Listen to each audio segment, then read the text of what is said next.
ਇਹਦੇ ਤੇ ਵੀ ਖੱਚ ਪਾਉਣੀ ਹੈ। ਤੁਸੀਂ ਦੇਖ ਰਹੇ ਹੋ ਵਿਨਿਕ ਪੰਜਾਬ ਟੀਵੀ ਦਾ ਸਪੈਸ਼ਲ ਪ੍ਰੋਗਰਾਮ ਤੇ ਤੁਹਾਡੇ ਨਾਲ ਆ ਗੁਰਪ੍ਰੀਤ ਸਿੰਘ ਚੱਠਾ। ਯੂਕਰੇਨ ਦੇ ਵਿੱਚ ਲਗਾਤਾਰ ਹਮਲੇ ਜਾਰੀ ਨੇ ਤੇ ਉਸ ਤੋਂ ਬਾਅਦ ਨਵਜੋਤ ਸਿੰਘ ਸਿੱਧੂ, ਚਰਨਜੀਤ ਸਿੰਘ ਚੰਨੀ, ਸੁਨੀਲ ਜਾਖੜ क्यों चुप ने? यह सवाल असी नहीं कर रहे बल्कि उन्होंने एक वड्डे कांग्रेसी ने किया है, वड्डे हमले बोले ने। ये क्यों किया गया हमला उन्होंने उत्ते, इसनूं लैके चर्चा करांगे ते नाल ही गलबात करांगे कि विधान सभा चोणां एक बार फिर तो होणगियां, फिर तो वोटिंग होएगी। ये खदशा क्यों जाहिर किया गया ते किस दे वल्लों किया गया, इसनूं लैके भी चर्चा करांगे ते उस तो बाद गल करांगे 10 मार्च की। 10 मार्च ਨੂੰ ਵਿਧਾਨ ਸਭਾ ਚੋਣਾਂ ਦੇ ਨਤੀਜੇ ਆਉਣਗੇ ਤਾਂ ਕੀ ਸੰਭਾਵਨਾ ਹੈ, ਉਸ ਨੂੰ ਲੈ ਕੇ ਚਰਚਾ ਕਰਾਂਗੇ। ਤੇ ਇਸ ਪ੍ਰੋਗਰਾਮ ਦੇ ਵਿੱਚ ਅੱਜ ਸਾਡੇ ਨਾਲ ਸ਼ਾਮਲ ਨੇ ਸਾਡੇ ਸੀਨੀਅਰ ਸਹਿਯੋਗੀ ਇਮਰਾਨ ਖਾਨ। ਸਭ ਤੋਂ ਪਹਿਲਾਂ ਅਸੀਂ ਉਹਨਾਂ ਦਾ ਸਵਾਗਤ ਕਰਾਂਗੇ। ਇਮਰਾਨ ਜੀ, ਸਵਾਗਤ ਹੈ ਪ੍ਰੋਗਰਾਮ 'ਚ। जी जी, बहुत बहुत शुक्रिया गुरप्रीत ਚੱਠਾ जी, बहुत बहुत धन्यवाद। ਤੇ ਇਮਰਾਨ, ਜਿਸ ਤਰੀਕੇ ਦੇ ਨਾਲ ਆਪਾਂ ਗੱਲ ਕਰਦੇ ਹਾਂ ਕਿ ਨਵਜੋਤ ਸਿੰਘ ਸਿੱਧੂ, ਸੁਨੀਲ ਜਾਖੜ ਤੇ ਚਰਨਜੀਤ ਚੰਨੀ ਦੇ ਉੱਤੇ ਸਵਾਲ ਚੁੱਕੇ ਗਏ ਨੇ ਕਿ ਜਿਸ ਤਰੀਕੇ ਦੇ ਨਾਲ ਯੂਕਰੇਨ ਦੇ ਵੱਲੋਂ ਲਗਾਤਾਰ ਯੂਕਰੇਨ ਦੇ ਉੱਤੇ ਹਮਲੇ ਹੋ ਰਹੇ ਨੇ ਰਸ਼ੀਆ ਦੇ ਵੱਲੋਂ, ਤਾਂ ਉਸ ਦੇ ਵਿਚਾਲੇ ਵੱਡੇ ਆਗੂ ਨੇ ਕਾਂਗਰਸ ਦੇ, ਨਵਜੋਤ ਸਿੱਧੂ ਪ੍ਰਧਾਨ ਨੇ, ਉਧਰ ਸੀਐਮ ਦਾ ਉਮੀਦਵਾਰ ਨੇ ਚਰਨਜੀਤ ਚੰਨੀ, ਸੁਨੀਲ ਜਾਖੜ ਸਾਬਕਾ ਪ੍ਰਧਾਨ ਨੇ, ਤਾਂ ਚੁੱਪ ਕਿਉਂ ਨੇ? ਉਹਨਾਂ ਦੀ ਚੁੱਪੀ ਤੇ ਉਹਨਾਂ ਦੇ ਆਪਣੇ ਹੀ ਆਗੂ ਸਵਾਲ ਚੁੱਕਦੇ ਨਜ਼ਰ ਆ ਰਹੇ ਨੇ। ਤੁਸੀਂ ਕੀ ਕਾਰਨ ਸਮਝਦੇ ਹੋ ਇਹਦਾ? ਜੀ ਬਿਲਕੁਲ, ਦੇਖੋ ਗੁਰਪ੍ਰੀਤ ਜੀ, ਵੱਡੀ ਗੱਲ ਇਹ ਆ, ਜਦੋਂ ਆਪਾਂ ਪਿਛਲੇ ਦੌਰ ਦੀ ਗੱਲ ਕਰੀਏ ਤਾਂ ਵੋਟਾਂ ਤੋਂ ਪਹਿਲਾਂ ਜਦੋਂ ਲੁਧਿਆਣਾ ਦੇ ਵਿੱਚ ਬਲਾਸਟ ਹੋਇਆ ਸੀ, ਸਭ ਨੂੰ ਯਾਦ ਹੋਊਗਾ ਕਿ ਲੁਧਿਆਣਾ ਦੇ ਕੋਰਟ ਕੰਪਲੈਕਸ ਦੇ ਵਿੱਚ ਇੱਕ ਧਮਾਕਾ ਹੋ ਜਾਂਦਾ ਤਾਂ ਚਰਨਜੀਤ ਸਿੰਘ ਚੰਨੀ ਉੱਥੇ ਕਿਸਾਨਾਂ ਦੇ ਨਾਲ ਚੰਡੀਗੜ੍ਹ ਦੇ ਵਿੱਚ ਪ੍ਰੈਸ ਕਾਨਫਰੰਸ ਕਰਦੇ ਹੋਏ ਨਜ਼ਰ ਆਉਂਦੇ ਸੀ। ਜਦੋਂ ਚਰਨਜੀਤ ਸਿੰਘ ਚੰਨੀ ਨੂੰ ਇਸ ਗੱਲ ਦਾ ਪਤਾ ਲੱਗਦਾ ਕਿ ਲੁਧਿਆਣਾ ਦੇ ਵਿੱਚ ਧਮਾਕਾ ਹੋ ਗਿਆ ਤਾਂ ਆਪਣੇ ਚੌਪਰ ਦੇ ਰਾਹੀਂ ਉਹ ਮੀਟਿੰਗ ਵਿੱਚ ਛੱਡ ਕੇ ਨਾਲ ਦੀ ਨਾਲ ਲੁਧਿਆਣੇ ਪਹੁੰਚ ਜਾਂਦੇ ਨੇ। ਉੱਥੇ ਨਾਲ ਦੀ ਨਾਲ ਸੁਖਜਿੰਦਰ ਰੰਧਾਵਾ ਵੀ ਪਹੁੰਚ ਜਾਂਦੇ ਨੇ, ਭਾਰਤ ਭੂਸ਼ਣ ਆਸ਼ੂ ਵੀ ਪਹੁੰਚ ਜਾਂਦੇ ਨੇ, ਕਿਉਂਕਿ ਉਹ ਪੰਜਾਬ ਦੇ ਵਿੱਚ ਸੀ। ਪਰ ਹੁਣ ਸਵਾਲ ਤਾਂ ਇਹ ਆ ਕਿ ਜਿਹੜਾ ਯੂਕਰੇਨ ਦੇ ਵਿੱਚ ਹੋ ਰਿਹਾ ਉਸ ਦੇ ਵਿੱਚ ਵੀ ਪੰਜਾਬੀ ਫਸੇ ਹੋਏ ਨੇ, ਉਸ ਦੇ ਵਿੱਚ ਭਾਰਤੀ ਵੀ ਨੇ। ਇੱਕ ਪੰਜਾਬੀ ਦੀ ਮੌਤ ਵੀ ਹੋ ਚੁੱਕੀ ਹੈ, ਭਾਵੇਂ ਕਿ ਉਹ ਅਚਨਚੇਤ ਹੋਵੇ, ਦਿਲ ਦਾ ਦੌਰਾ ਪੈਣ ਕਰਕੇ ਮੌਤ ਹੋਈ ਸੀ। ਪਰ ਜਿਹੜੇ ਕਰਨਾਟਕਾ ਦਾ ਇੱਕ ਭਾਰਤੀ, ਇੱਕ ਮਿਜ਼ਾਈਲ ਜਿਹੜੀ ਆ ਕੇ ਡਿੱਗ ਜਾਂਦੀ ਆ, ਉੱਥੇ ਗੋਲਾਬਾਰੀ ਹੁੰਦੀ ਆ ਤਾਂ ਉਸ ਦੇ ਵਿੱਚ ਕਰਨਾਟਕਾ ਦੇ ਇੱਕ ਨਵੀਨ ਕੁਮਾਰ ਦੀ ਮੌਤ ਹੋ ਜਾਂਦੀ ਆ। ਪਰ ਉਸ ਦੇ ਬਾਵਜੂਦ ਵੀ ਜਿਵੇਂ ਤੁਸੀਂ ਸਵਾਲ ਕੀਤਾ ਕਿ ਇਹ ਚੁੱਪ ਕਿਉਂ ਨੇ, ਤਾਂ ਇਸ ਤੋਂ ਬਾਅਦ ਜਿਹੜੇ ਸਵਾਲ ਲੋਕਾਂ ਦੇ ਵੱਲੋਂ ਵੀ ਇਹ ਚੱਠਾ ਸਾਹਿਬ ਚੱਕੇ ਜਾ ਰਹੇ ਨੇ ਤੇ ਹੁਣ ਮਨੀਸ਼ ਤਿਵਾੜੀ ਦੇ ਵੱਲੋਂ, ਯਾਨੀ ਕਿ ਕਾਂਗਰਸ ਨੂੰ ਕਾਂਗਰਸ ਦੇ ਹੀ ਘੇਰਨ ਦੇ ਉੱਤੇ ਨਜ਼ਰ ਆ ਰਹੇ ਨੇ। ਕਿਉਂ ਘੇਰ ਰਹੇ ਨੇ? ਵਾਕਈ ਘੇਰਨਾ ਬਣਦਾ ਵੀ ਆ। ਕਿਉਂ? ਉਦੋਂ ਜਦੋਂ ਤੁਸੀਂ ਨਾਲ ਦੀ ਨਾਲ ਚਲੇ ਗਏ, ਇੱਕ ਬਲਾਸਟ ਹੋ ਜਾਂਦਾ, ਹਾਲਾਂਕਿ ਚਲੋ ਪੰਜਾਬ ਦੇ ਲਈ ਵੱਡੀ ਗੱਲ ਸੀ, ਪਰ ਜਿੱਥੇ 15,000 ਤੋਂ ਵੱਧ ਜਿਹੜੇ ਪੰਜਾਬ ਦੇ ਨੇ, ਭਾਰਤ ਦੇ ਨੇ, ਉਹਨਾਂ ਦੀ ਜਾਨ ਨੂੰ ਖਤਰਾ, ਉਹਨਾਂ ਦੇ ਉੱਤੇ ਚੁੱਪੀ ਉਹਨਾਂ ਦੇ ਵੱਲੋਂ ਨਹੀਂ ਤੋੜੀ ਜਾ ਰਹੀ। ਭਾਵੇਂ ਚਰਨਜੀਤ ਸਿੰਘ ਚੰਨੀ ਹੋਵੇ, ਗ੍ਰਹਿ ਮੰਤਰੀ ਸੁਖਜਿੰਦਰ ਰੰਧਾਵਾ ਹੋਵੇ, ਨਵਜੋਤ ਸਿੰਘ ਸਿੱਧੂ ਦੀ ਗੱਲ ਕਰੀਏ ਤਾਂ ਬੇਬਾਕੀ ਦੇ ਨਾਲ ਬੋਲਦੇ ਨੇ, ਪੰਜਾਬ ਮਾਡਲ ਦੀ ਗੱਲ ਕਰਦੇ ਨੇ, ਪੰਜਾਬ ਨੂੰ ਰੰਗਲਾ ਪੰਜਾਬ ਬਣਾਉਣ ਦੀ ਗੱਲ ਕਰਦੇ ਨੇ। ਪਰ ਜਦੋਂ ਪੰਜਾਬੀਅਤ ਤੇ ਹੁਣ ਗੱਲ ਆ ਗਈ, ਪੰਜਾਬੀਆਂ ਦੀ ਜਾਨ ਤੇ ਗੱਲ ਆ ਗਈ, ਤਾਂ ਉਦੋਂ ਇਹ ਸਾਰੇ ਜਿਹੜੇ ਨੇ ਚੁੱਪ ਬੈਠੇ ਨੇ। ਭਾਵੇਂ ਕਿ ਸੋਸ਼ਲ ਮੀਡੀਆ ਤੇ ਕੋਈ ਟਵੀਟ ਪਾ ਕੇ ਆਪਣੀ ਖਾਨਾ ਪੂਰਤੀ ਜ਼ਰੂਰ ਕਰ ਦਿੰਦੇ ਹੋਣਗੇ, ਪਰ ਕੀ ਫਰਜ਼ ਇਹਨਾਂ ਦਾ ਨਹੀਂ ਬਣਦਾ ਕਿ ਉੱਥੇ ਜਾਣ, ਖਾਲਸਾ ਐਡ ਉੱਥੇ ਜਾ ਕੇ ਮਦਦ ਲਗਾ ਰਹੀ ਆ, ਲੰਗਰ ਲਗਾ ਰਹੇ ਨੇ, ਉਹਨਾਂ ਨੂੰ ਉਪਰਾਲੇ ਕੀਤੇ ਜਾ ਰਹੇ ਨੇ। ਭਾਰਤ ਸਰਕਾਰ ਨੂੰ ਇੱਕ ਚਿੱਠੀਆਂ ਲਿਖਣਾ ਹੀ ਸਿਰਫ ਇਹਨਾਂ ਦਾ ਕੰਮ ਆ। ਚਿੱਠੀਆਂ ਲਿਖਤੀਆਂ, ਭਾਵੇਂ ਕਿ ਸੰਸਦ ਮੈਂਬਰ ਕੱਲ 6 ਜਿਹੜੇ ਨੇ ਮੀਨਾਕਸ਼ੀ ਲੇਖੀ ਨੂੰ ਮਿਲ ਗਏ, ਕੀ ਇਹੀ ਸਿਰਫ ਕੰਮ ਆ? ਇਹੀ ਇਹਨਾਂ ਦਾ ਹੱਕ ਆ? ਇਹੀ ਇਹਨਾਂ ਦਾ ਫਰਜ਼ ਆ? ਜਦੋਂ ਕਿ ਫਰਜ਼ ਬਣਦਾ ਕਿ ਜਿਵੇਂ ਉੱਥੇ ਵੀ ਜਾ ਕੇ ਝੜ ਤੋਂ ਪਹਿਲਾਂ ਜਿਹੜੇ ਨੇ ਉਹਨਾਂ ਨੂੰ ਕੱਢਣ ਦੀਆਂ ਕੋਸ਼ਿਸ਼ਾਂ ਕਰਦੇ, ਜਿਹੜੀ ਚੁੱਪੀ ਲਈ ਬੈਠੇ ਨੇ ਉਹ ਚੁੱਪੀ ਤੋੜਦੇ।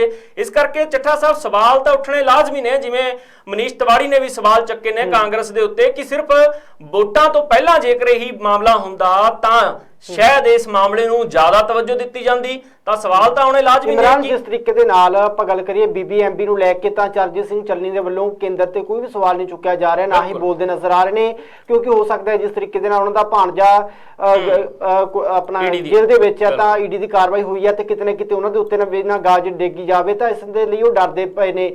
ਤੇ ਜੇਕਰ ਗੱਲ ਕਰੀਏ ਤਾਂ ਇਹ ਮਾਮਲੇ ਦੀ ਇੰਟਰਨੈਸ਼ਨਲ ਮਾਮਲਾ, ਇਹਦੇ ਉੱਤੇ ਕਿਤੇ ਨਾ ਕਿਤੇ ਵਿਦੇਸ਼ ਮੰਤਰੀ ਦੇ ਨਾਲ ਮੁਲਾਕਾਤ ਜ਼ਰੂਰ ਕਰਨੀ ਚਾਹੀਦੀ ਸੀਗੀ। ਪੰਜਾਬ ਦੇ ਵੀ ਕਾਫੀ ਜਿਹੜੇ ਵਿਦਿਆਰਥੀ ਨੇ ਉੱਥੇ ਯੂਕਰੇਨ ਦੇ ਵਿੱਚ ਪੜ੍ਹ ਰਹੇ ਨੇ, ਤੇ ਉਧਰ ਨਵਜੋਤ ਸਿੰਘ ਸਿੱਧੂ ਦੀ ਵੀ ਗੱਲ ਕਰੀਏ ਤਾਂ ਉਹ ਵੀ ਕੇਂਦਰ ਦੇ ਖਿਲਾਫ ਅਕਸਰ ਬੋਲਦੇ ਰਹਿੰਦੇ ਨੇ। ਪਰ ਇਸ ਮਾਮਲੇ ਨੂੰ ਲੈ ਕੇ ਕਿਉਂ ਚੁੱਪ ਨੇ, ਤਾਂ ਇਹਦੇ ਪਿੱਛੇ ਜਿਹੜੇ ਵੱਡੇ ਕਾਰਨ ਕੀ ਨਜ਼ਰ ਆ ਰਹੇ ਨੇ? ਹਾਲਾਂਕਿ ਜਿਹੜੇ ਨਤੀਜੇ ਨੇ ਉਹ 10 ਮਾਰਚ ਨੂੰ ਆਉਣੇ ਨੇ, ਉਹਦੇ ਨਾਲ ਵੀ ਇਹਦਾ ਤਾਲੁਕਾਤ ਕੋਈ ਵੀ ਨਹੀਂ ਹੈਗਾ।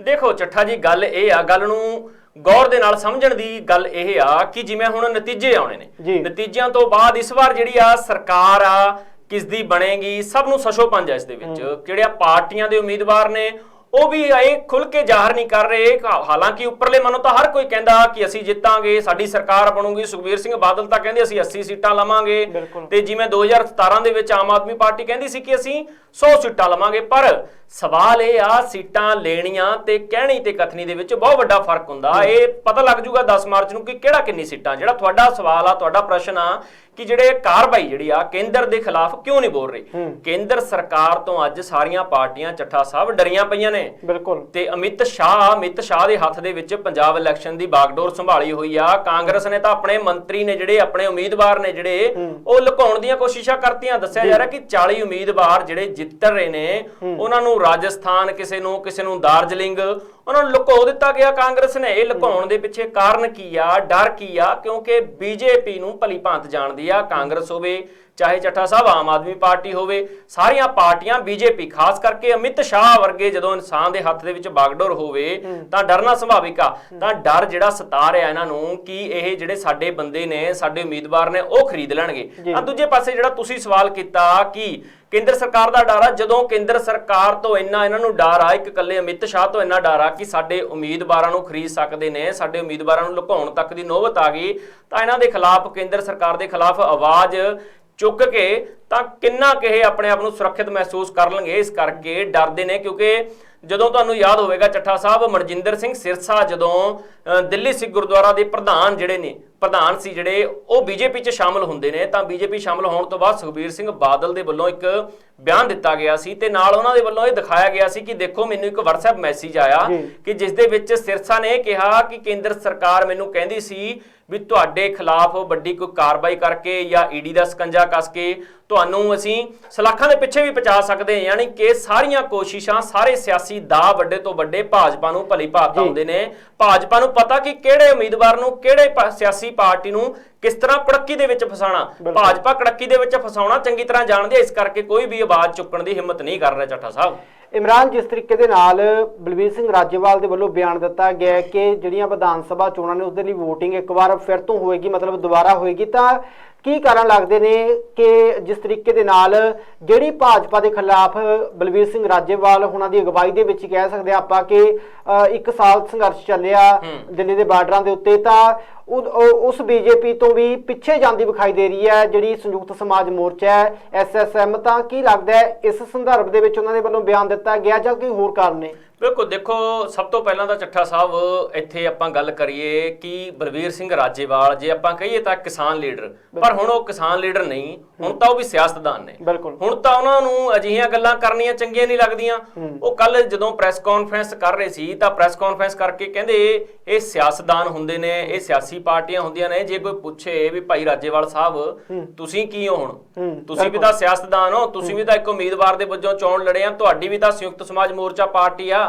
ਜੇਕਰ ਤੁਸੀਂ ਕਿਸਾਨੀ ਅੰਦੋਲਨ ਜਿੱਤਣ ਤੋਂ ਬਾਅਦ ਇਸ ਸਿਆਸਤ ਦੇ ਵਿੱਚ, ਸਿਆਸਤ ਦੇ ਮੈਦਾਨ 'ਚ ਨਾ ਕੁੱਦਦੇ ਤਾਂ ਤੁਸੀਂ ਇਹੋ ਜਿਹੇ ਬਿਆਨ ਦਿੰਦੇ ਚੰਗੇ ਲੱਗਦੇ।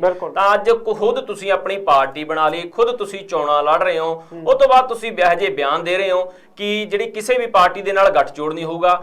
ਗੱਠਜੋੜ ਦੀ ਗੱਲ ਤਾਂ ਦੂਰ ਆ ਚੱਠਾ ਸਾਹਿਬ, ਮੈਨੂੰ ਤਾਂ ਲੱਗਦਾ ਨਹੀਂ ਕਿ ਜਿਹੜੇ ਆ ਸੰਯੁਕਤ ਸਮਾਜ ਮੋਰਚਾ ਕੋਈ ਸੀਟ ਵੀ ਕੱਢ ਪਾਊਗੀ। ਕਿਉਂਕਿ ਜਿਹੜੇ ਹਾਲਾਤ ਨੇ, ਜੇਕਰ ਕਿਸਾਨੀ ਅੰਦੋਲਨ ਦੇ ਵਿੱਚ ਇਹਨਾਂ ਨੂੰ ਸਮਰਥਨ ਮਿਲਿਆ ਤਾਂ ਇਹਨਾਂ ਨੇ ਇਹ ਸੋਚ ਲਿਆ ਕਿ ਸ਼ਾਇਦ ਸਿਆਸਤ ਦੇ ਵਿੱਚ ਆ ਕੇ ਵੀ ਸਮਰਥਨ ਮਿਲੂ, ਪਰ ਨਹੀਂ। ਲੋਕ ਕਿਸਾਨੀ ਅੰਦੋਲਨ ਨੂੰ ਇਸ ਕਰਕੇ ਚੱਠਾ ਸਾਹਿਬ ਸਮਰਥਨ ਦੇ ਰਹੇ ਸੀ ਕਿ ਉਹ ਕਿਸਾਨੀ ਅੰਦੋਲਨ ਕਰਕੇ ਆਮ ਲੋਕਾਂ ਦੇ ਉੱਤੇ ਵੀ ਜਿਹੜੀ ਆ ਮਹਿੰਗਾਈ ਦੀ ਮਾਰ ਪਊਗੀ, ਆਮ ਲੋਕਾਂ ਨੇ ਪਿਸਣਾ।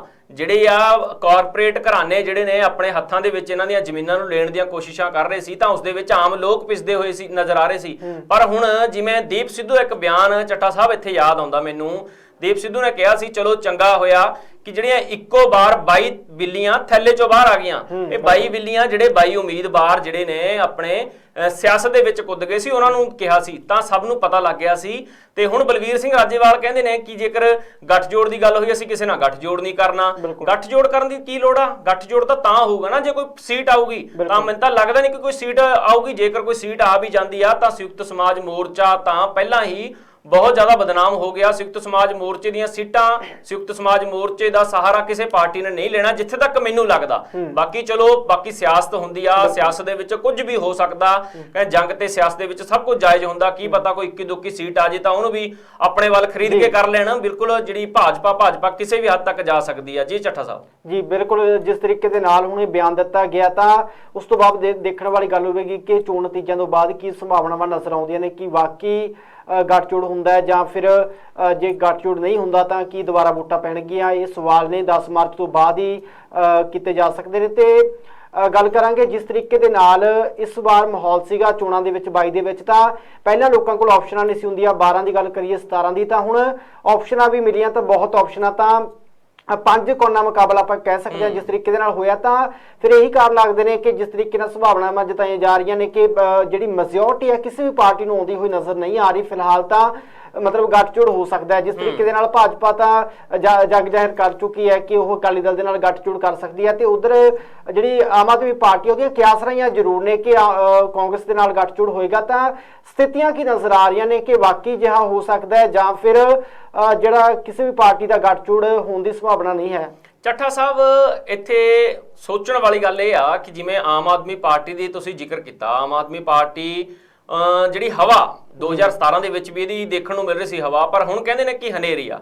ਪਰ ਜੇਕਰ ਆਮ ਆਦਮੀ ਪਾਰਟੀ ਵੀ 50-55 ਸੀਟਾਂ ਵੀ ਲੈ ਜਾਂਦੀ ਆ, ਜੇਕਰ 55 ਦੀ ਆਪਾਂ ਗੱਲ ਕਰ ਲਈਏ, ਚਲੋ ਲੋਕਾਂ ਦੇ ਦਰਸ਼ਕਾਂ ਨੂੰ ਦੱਸ ਦਈਏ 55 ਸੀਟਾਂ ਵੀ ਲੈ ਜਾਂਦੀ ਆ, ਤਾਂ ਵੀ ਉਹਨਾਂ ਦੇ ਲਈ ਜਿਹੜੀ 4 ਸੀਟਾਂ ਹੋਣਗੀਆਂ ਉਹ ਲਿਜਾਣੀਆਂ ਦੂਜੀ ਪਾਰਟੀ ਚੋਂ ਔਖੀਆਂ ਹੋਣਗੀਆਂ। ਔਖੀਆਂ ਕਿਉਂ? ਇਹਨੂੰ ਸਮਝਣ ਵਾਲੀ ਗੱਲ ਆ ਇੱਥੇ। ਔਖੀਆਂ ਕਿਉਂਕਿ ਬੀਜੇਪੀ ਨੂੰ ਪਹਿਲਾਂ ਵੀ ਮੈਂ ਜ਼ਿਕਰ ਕੀਤਾ, ਬੀਜੇਪੀ ਆਪਣਾ ਸਿਆਸੀ ਦਾ ਬਹੁਤ ਚੰਗੀ ਤਰ੍ਹਾਂ ਖੇਡ ਸਕਦੀ ਆ, ਬਹੁਤ ਚੰਗੀ ਤਰ੍ਹਾਂ ਉਹ 4 ਸੀਟਾਂ ਵੀ ਉਹਨਾਂ ਨੂੰ ਖਰੀਦਣ ਨਹੀਂ ਦੇ ਸਕਦੀ, ਭਾਵੇਂ ਕਿ ਕਾਂਗਰਸ ਤੋਂ ਹੋਣ, ਭਾਵੇਂ ਕਿ ਅਕਾਲੀ ਦਲ ਤੋਂ, ਭਾਵੇਂ ਕਿ ਕਿਸੇ ਤੋਂ। ਉਹ ਜਿਹੜੀਆਂ 55 ਆਉਣਗੀਆਂ 55 ਤੋਂ 45 ਰਹਿ ਸਕਦੀਆਂ ਨੇ, ਪਰ 55 ਤੋਂ 59 ਨਹੀਂ ਹੋਣ ਦੇਣਗੀਆਂ ਬੀਜੇਪੀ, ਕਿਉਂਕਿ ਬੀਜੇਪੀ ਨੂੰ ਚੰਗੀ ਤਰ੍ਹਾਂ ਪਤਾ ਸਿਆਸੀ ਦਾ ਕਿਵੇਂ ਖੇਡਣਾ, ਕੜੱਕੀ 'ਚ ਕਿਸੇ ਨੂੰ ਕਿਵੇਂ ਫਸਾਉਣਾ। ਇਸ ਕਰਕੇ ਜੇ ਬੀਜੇਪੀ ਜੇ ਆਮ ਆਦਮੀ ਪਾਰਟੀ ਨੇੜੇ ਤੇੜੇ ਵੀ ਲੱਗ ਜਾਂਦੀ ਆ, 4 ਦੀ ਗੱਲ ਕਰੀਏ ਜਾਂ 2 ਸੀਟਾਂ ਦੀ ਵੀ ਗੱਲ ਕਰੀਏ, ਤਾਂ ਹੋਰ ਪਾਰਟੀਆਂ ਤੋਂ 2 ਸੀਟਾਂ ਵੀ ਲਿਜਾਣੀਆਂ ਮੁਸ਼ਕਿਲ ਹੋ ਜਾਣਗੀਆਂ ਆਮ ਆਦਮੀ ਪਾਰਟੀ ਨੂੰ। ਤਾਂ ਬਾਕੀ ਗੱਲ ਰਹੀ ਆ ਗੱਠਜੋੜ ਦੀ, ਬਿਲਕੁਲ ਚੱਠਾ ਸਾਹਿਬ ਸਹਿਮਤ ਹਾਂ ਤੁਹਾਡੀ ਗੱਲ ਨਾਲ। ਗੱਠਜੋੜ ਇਸ ਵਾਰ ਹੋਵੇਗਾ। ਅਕਾਲੀ ਦਲ ਤੇ ਬੀਜੇਪੀ ਨੇ ਤਾਂ ਪਹਿਲਾਂ ਹੀ ਸਾਫ਼ ਕਰਤਾ ਕਿ ਅਸੀਂ ਗੱਠਜੋੜ ਕਰਾਂਗੇ। ਉਹ ਤਾਂ ਪਹਿਲਾਂ ਹੀ ਲੋਕ ਕਹਿੰਦੇ ਸੀ, ਜਿਵੇਂ ਅਕਾਲੀ ਦਲ ਤਾਂ ਭਾਵੇਂ ਕਹਿੰਦਾ ਸੀ ਕਿ ਟੁੱਟ ਗਈ ਤੜਕ ਕਰਕੇ ਲੱਗੀਆਂ ਰਾਸਨਾਂ ਆਈਆਂ, ਪਰ ਹੁਣ ਸਭ ਨੂੰ ਪਤਾ ਸੀ ਕਿ ਇਹ ਤਾਂ ਸਿਰਫ ਗੀਤਾਂ ਦੇ ਬੋਲ ਸੋਹਣੇ ਲੱਗਦੇ ਨੇ। ਇਹ ਜਿਹੜੀ ਲੱਗੀਆਂ ਰਾਸਨਾਂ ਆਈਆਂ ਟੁੱਟ ਗਈ ਤੜਕ ਕਰਕੇ, ਪਰ ਤੜਕ ਕਰਕੇ ਟੁੱਟੀ ਨਹੀਂ ਹੈਗੀ।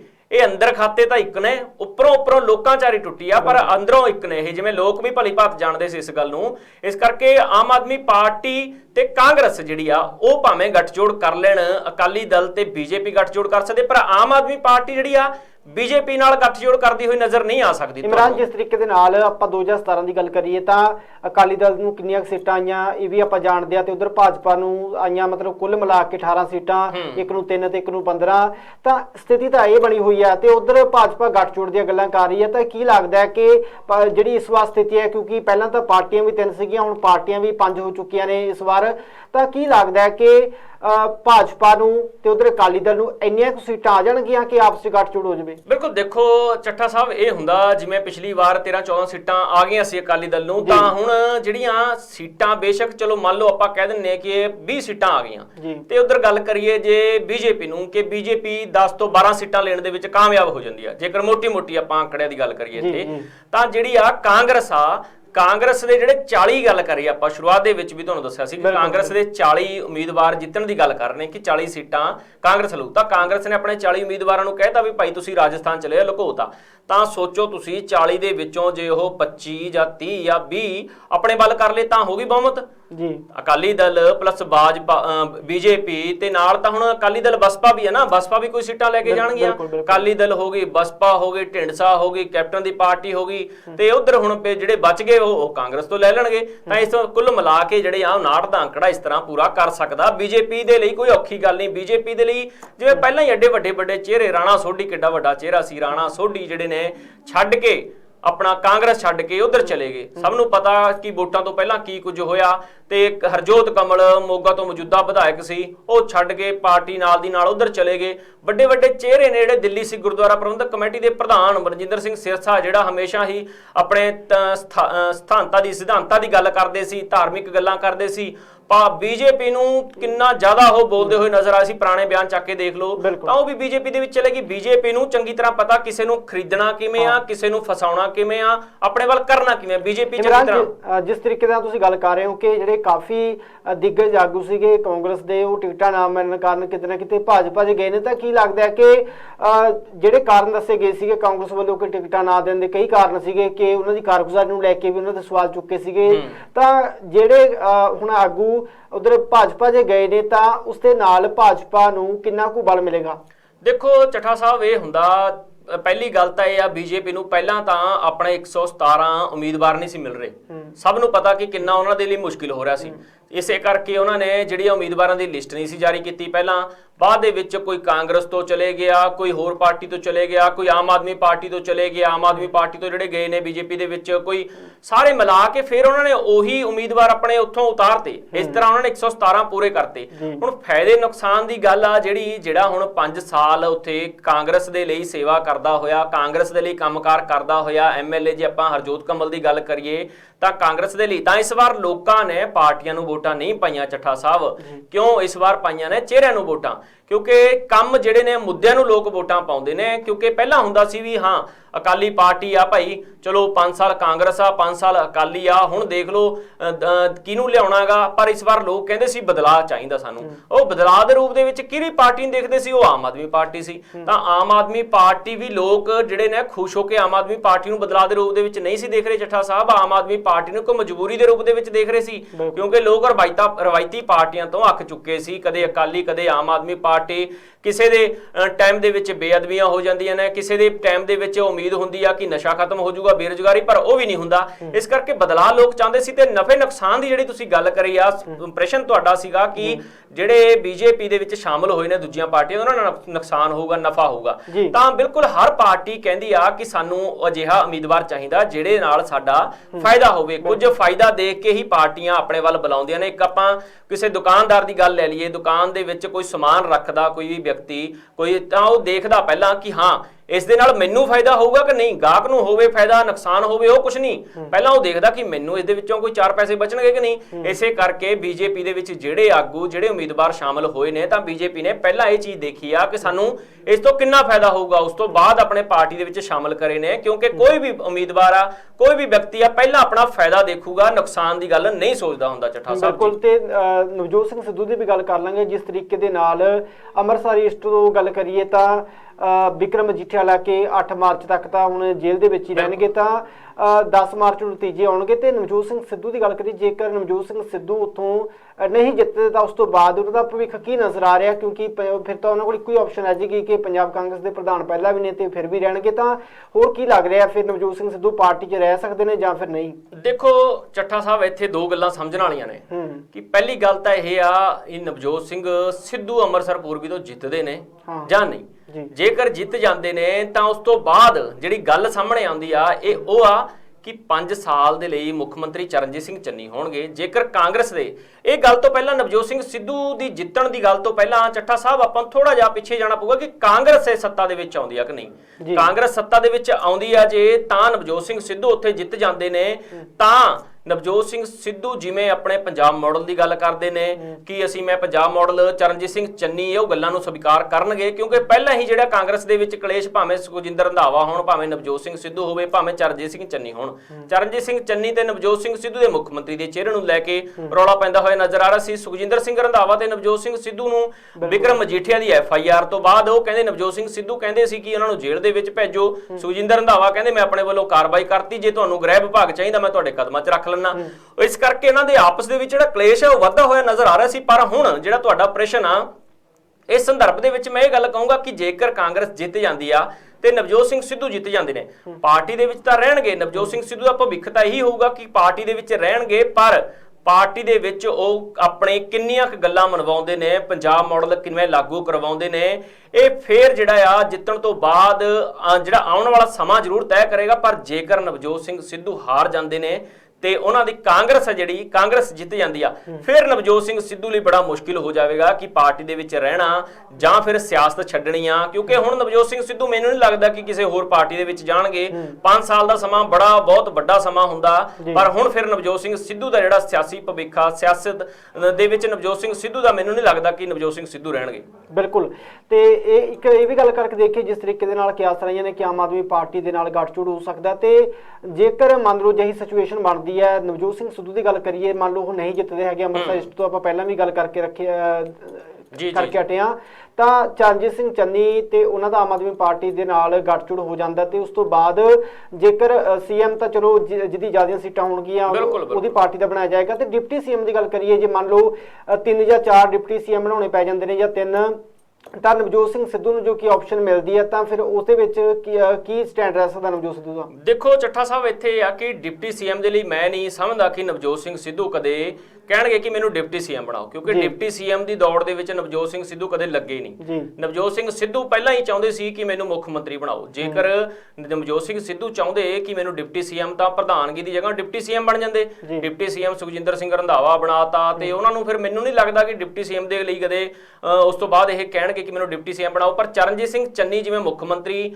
ਹੋਣਗੇ ਪੰਜਾਬ ਕਾਂਗਰਸ ਦੇ, ਜੇ ਗੱਠਜੋੜ ਹੁੰਦਾ ਤੁਹਾਨੂੰ ਜਿਵੇਂ ਕਿਹਾ ਕਿ ਜਿਹਦੀ ਵੱਧ ਸੀਟਾਂ ਹੋਣਗੀਆਂ, ਪਰ ਉੱਥੇ ਵੀ ਜਿਹੜਾ ਰੌਲਾ ਜ਼ਰੂਰ ਪਊਗਾ ਚੱਠਾ ਸਾਹਿਬ। ਇਹ ਗੱਲ ਨੂੰ ਆਪਾਂ ਪਹਿਲਾਂ ਹੀ ਦੱਸ ਦਈਏ, ਪਹਿਲਾਂ ਹੀ ਸਮਝ ਲਿਆ ਜਾਵੇ, ਕਿਉਂਕਿ ਇੱਕ ਪਾਸੇ ਤਾਂ ਭਗਵੰਤ ਮਾਨ ਨੇ, ਠੀਕ ਆ, ਤੇ ਦੂਜੇ ਪਾਸੇ ਚਰਨਜੀਤ ਸਿੰਘ ਚੰਨੀ ਨੇ। ਇਹ ਰੌਲਾ ਜਿਹੜਾ ਗੱਠਜੋੜ ਹੋਣ ਤੋਂ ਬਾਅਦ ਵੀ ਰੌਲਾ ਜ਼ਰੂਰ ਪਊਗਾ ਮੁੱਖ ਮੰਤਰੀ ਦੇ ਚਿਹਰੇ ਨੂੰ ਲੈ ਕੇ। 10 ਮਾਰਚ ਤੋਂ ਬਾਅਦ ਜਿਹੜਾ ਰੌਲਾ, ਦਰਸ਼ਕਾਂ ਨੂੰ ਵੀ ਦੱਸ ਦਈਏ ਕਿ ਰੌਲਾ ਜ਼ਰੂਰ ਪੈਣ ਵਾਲਾ ਮੁੱਖ ਮੰਤਰੀ ਦੇ ਚਿਹਰੇ ਨੂੰ, ਭਾਵੇਂ ਸੀਟਾਂ ਵੱਧ ਹੋਣ, ਭਾਵੇਂ ਪਹਿਲਾਂ ਸਹਿਮਤੀ ਹੋਵੇ, ਪਰ 5 ਸਾਲ ਦੇ ਲਈ। ਕਿਉਂਕਿ ਇੱਕ ਗੱਲ ਇਹ ਹੁੰਦੀ ਆ ਚੱਠਾ ਸਾਹਿਬ, ਇੱਕ ਪਾਸੇ ਤਾਂ ਤੁਸੀਂ ਮੰਨ ਲਓ ਕਿ ਭਗਵੰਤ ਮਾਨ ਦੇ ਖਿਲਾਫ ਚਰਨਜੀਤ ਸਿੰਘ ਚੰਨੀ ਖੁੱਲ ਕੇ ਬੋਲਦੇ ਨੇ, ਭਗਵੰਤ ਮਾਨ ਵੀ ਚਰਨਜੀਤ ਸਿੰਘ ਚੰਨੀ ਦੇ ਖਿਲਾਫ ਖੁੱਲ ਕੇ ਬੋਲਦੇ ਨੇ, ਤੇ ਉਹੀ ਕਿਤੇ ਭਗਵੰਤ ਮਾਨ ਮੁੱਖ ਮੰਤਰੀ ਬਣ ਜਾਣ, ਚਰਨਜੀਤ ਸਿੰਘ ਚੰਨੀ ਉਹਨਾਂ ਦੇ ਅੰਡਰ ਕੰਮ ਕਰ ਲੈਣਗੇ? ਫਿਰ ਬਿਲਕੁਲ ਵੱਡੇ ਸਵਾਲ ਤਾਂ ਇਹ ਹੋ ਜਾਂਦਾ ਨਾ ਕਿ ਚਰਨਜੀਤ ਸਿੰਘ ਚੰਨੀ ਪਹਿਲਾਂ ਤਾਂ ਉਹਨਾਂ ਦੇ ਬਾਰੇ ਖੁੱਲ ਕੇ ਬੋਲਦੇ ਨੇ, ਕਿੱਥੇ ਉਹਨਾਂ ਨੂੰ ਕੋਈ ਸਵੀਕਾਰ ਕਰ ਲੈਣਗੇ? ਮੁੱਖ ਮੰਤਰੀ ਸਾਹਿਬ ਜੀ ਕਹਿਣਾ ਪਊਗਾ ਕਿ ਹਾਂਜੀ ਸਾਡੇ ਸਾਹਿਬ ਨੇ ਮੁੱਖ ਮੰਤਰੀ ਸਾਹਿਬ ਭਗਵੰਤ ਮਾਨ, ਉਹਨਾਂ ਦੇ ਥੱਲੇ ਲੱਗ ਕੇ ਕੰਮ ਕਰਨਾ ਤਾਂ ਪੈਣਾ ਨਾ। ਉਹਨਾਂ ਦੇ ਕੈਬਨਿਟ ਹੋਊਗੀ ਭਗਵੰਤ ਮਾਨ ਦੀ, ਕੈਬਨਿਟ ਮੰਤਰੀ ਦਾ ਭਾਵੇਂ ਰੈਂਕ ਦੇਣ, ਪਰ ਮੁੱਖ ਮੰਤਰੀ ਦੀ ਕੁਰਸੀ ਤੇ ਭਗਵੰਤ ਮਾਨ, ਤਾਂ ਉਸ ਦੇ ਵਿੱਚ ਬੜਾ ਰੌਲਾ ਪੈਣਾ ਮੁੱਖ ਮੰਤਰੀਆਂ ਦੇ ਚਿਹਰੇ ਨੂੰ ਲੈ ਕੇ। ਇਸ ਵਾਰ ਪਹਿਲੀ ਗੱਲ ਤਾਂ ਇਹ ਹੈ ਕਿ ਗੱਠਜੋੜ ਕਿਹਦਾ ਹੋਊਗਾ, ਸਰਕਾਰ ਜਿਹੜੀ ਕਿਸ ਦੀ ਬਣਦੀ ਆ 10 ਮਾਰਚ ਨੂੰ। ਬੜਾ ਰਿਜ਼ਲਟ ਤੋਂ ਬਾਅਦ ਬਹੁਤ ਇਹ ਹੋਣਾ ਕਿ ਰਿਜ਼ਲਟ ਤੋਂ ਬਾਅਦ ਸ਼ਾਂਤੀ ਹੋ ਜੂਗੀ, ਰਿਜ਼ਲਟ ਤੋਂ ਬਾਅਦ ਸ਼ਾਂਤੀ ਨਹੀਂ, ਰਿਜ਼ਲਟ ਤੋਂ ਬਾਅਦ ਜ਼ਿਆਦਾ ਰੌਲੇ ਪੈਣਗੇ ਚੱਠਾ ਸਾਹਿਬ। ਬਿਲਕੁਲ, ਬਹੁਤ ਬਹੁਤ ਧੰਨਵਾਦ ਤੁਹਾਡਾ ਇਮਰਾਨ ਜੀ ਇਸ ਪ੍ਰੋਗਰਾਮ 'ਚ ਕੀਮਤੀ ਸਮਾਂ ਦੇਣ ਦੇ ਲਈ। ਸ਼ੁਕਰੀਆ। ਤਾਂ ਬਿਲਕੁਲ 10 ਮਾਰਚ ਤੋਂ ਬਾਅਦ ਤੈਅ ਹੋਏਗਾ ਕਿ ਦੁਬਾਰਾ VOTING ਹੋਏਗੀ। ਜਿਸ ਤਰੀਕੇ ਦੇ ਨਾਲ ਹੁਣ ਵੱਡੇ ਸਵਾਲ ਚੁੱਕੇ ਜਾ ਰਹੇ ਨੇ, ਖਾਸ ਤੌਰ ਤੇ ਬਲਵੀਰ ਸਿੰਘ ਰਾਜੇਵਾਲ ਵੱਲੋਂ ਸਵਾਲ ਚੁੱਕਿਆ ਗਿਆ, ਤੇ ਇਹ 10 ਮਾਰਚ ਤੋਂ ਬਾਅਦ ਕਲੀਅਰ ਹੋਏਗਾ ਕਿ ਕਿਹੜੀਆਂ ਪਾਰਟੀਆਂ ਦਾ ਗੱਠਜੋੜ ਹੁੰਦਾ ਹੈ, ਕਿਹੜੀਆਂ ਪਾਰਟੀਆਂ ਨੂੰ ਕਿੰਨੀਆਂ ਸੀਟਾਂ ਆਉਂਦੀਆਂ ਨੇ, ਤਾਂ ਉਸ ਤੋਂ ਬਾਅਦ ਹੀ ਕਿਸ ਤਰੀਕੇ ਦੇ ਨਾਲ ਸਰਕਾਰ ਬਣਦੀ ਹੈ 10 ਮਾਰਚ ਤੈਅ ਕਰੇਗੀ। ਤਾਂ ਇਸ ਪ੍ਰੋਗਰਾਮ ਦੇ ਵਿੱਚ ਫਿਲਹਾਲ ਇੰਨਾ ਹੀ। ਲਗਾਤਾਰ ਜੁੜੇ ਰਹੋ ਵਿਨਿੰਗ ਪੰਜਾਬ TV ਨਾਲ। ਦਿਓ ਇਜਾਜ਼ਤ। ਧੰਨਵਾਦ।